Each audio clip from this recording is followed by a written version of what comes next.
Hello guys, मैं हूं आपका स्टोरी टेलर दोस्त। इमेजिनरी इनसाइट्स की एक नई इमेजिनरी कहानी में आपका स्वागत है। तो यह कहानी है सतपुरा गांव की, जहां अंबुज अपनी मां के साथ रहा करता था। अंबुज के पिता नहीं थे। जब अंबुज 5 साल का था तो उसके पिता की एक रहस्यमयी तरीके से मौत हो गई थी। किसी को उसके मौत का कारण नहीं पता था। पिता की मौत के बाद अंबुज की मां ने घर की जिम्मेदारी ले ली। अंबुज और उसकी मां रोज जंगल से लकड़ी बिनने जाया करते थे। पर जब अंबुज 10 साल का हो गया तो वो अकेले ही जंगल जाने लगा और उसकी मां घर की देख रेख करती थीं। अंबुज को एक दिन जंगल से लकड़ी बिनने जाने में काफी देर हो गई थी और इसी कारण से उसे जंगल से घर जाने में रात हो गई। वैसे तो गांव वालों का मानना था कि जंगल में कोई खतरनाक जानवर नहीं है और ना ही किसी गांव वाले ने उस जंगल में किसी खतरनाक जानवर को देखा था। पर अंबुज तब हैरान हो जाता है जब वो उस जंगल में अंधेरी रात में एक भेड़िए को देखता है। इस हादसे में एक चीज अच्छी थी कि भेड़िए ने अंबुज को नहीं देखा था। तो अंबुज धीमे पांव वहां से निकलने की कोशिश करता है, पर तभी उसके लकड़ियों की गठरी गिर जाती है, जिससे भेड़िए को अंबुज के वहां होने का पता चल जाता है। पर इससे पहले कि भेड़िया अंबुज को देखे, अंबुज बहुत तेजी से वहां से भागता है और जब तक वो जंगल को पार नहीं कर लेता वो नहीं रुकता। एक बार जब वो जंगल को पार कर लेता है तब वो एक बार जंगल की तरफ देखता है तो वहां उसे एक सुंदर लड़की दिखाई देती है। ये देख वो हैरान हो जाता है, क्योंकि इतनी रात को उस जंगल में आमतौर पर कोई नहीं जाता। पर अंबुज के पैरों तले जमीन खिसक जाती है जब वो जंगल में देखी उस लड़की को अपनी मां के साथ अपने घर पर देखता है। जब अंबुज की मां अंबुज को देखती है तो उसे बताती है कि वो लड़की गांव में नई आई है और वो अपने रिश्तेदारों का पता भूल गई है। तो अंबुज की मां उस लड़की को एक रात के लिए अपने घर पर रहने को बोलती है। लड़की अंबुज की मां की बात मान लेती है। अंबुज को ये घटना हजम नहीं हो रही थी।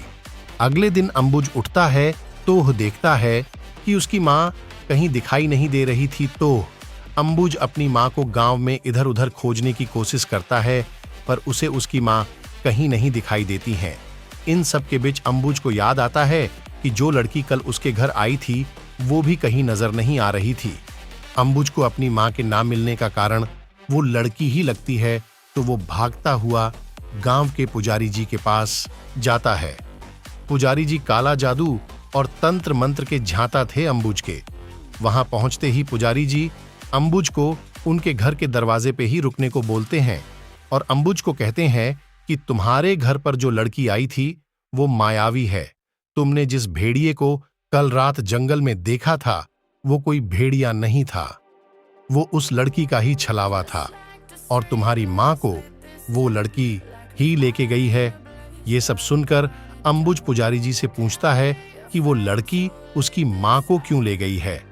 तब पुजारी जी अंबुज को बताते हैं कि जब अंबुज का जन्म नहीं हुआ था तब अंबुज की मां काला जादू बहुत करती थी, जिससे उसके घर में खुशियां बनी रहें। उसके निरंतर प्रयासों के बाद उसे कुछ शक्तियां प्राप्त हुईं, पर उसकी किसी गलती के कारण वो अपनी शक्तियों को भूल जाती है और उसी गलती के कारण ही अंबुज के पिता की मृत्यु हुई थी। पर अंबुज की मां की शक्तियों को काला जादू की मदद से कोई भी अपने अंदर ला सकता है, इसीलिए वो लड़की अंबुज की मां को अपने साथ ले गई है, जिससे वो आसिम शक्तियों को प्राप्त कर सके। अंबुज पुजारी जी की बात सुनकर उनसे पूछता है कि उस लड़की को कैसे रोका जा सकता है। तब पुजारी जी बताते हैं कि उस लड़की की तंत्र विद्या बहुत प्रबल है और उससे अंबुज की मां की जान भी जा सकती है, और उस लड़की को रोकने का एक ही उपाय है कि कल सूर्य उदय से पहले उस लड़की के हवन कुंड में गंगा जल डाल दिया जाए। अब अंबुज के पास बहुत कम समय था, तब वो जल्दी जल्दी में पुजारी जी से पूछता है कि उसे वो लड़की कहाँ मिलेगी। तब पुजारी जी उससे कहते हैं कि वो लड़की अवश्य ही किसी पीपल के पेड़ के पास ही होगी।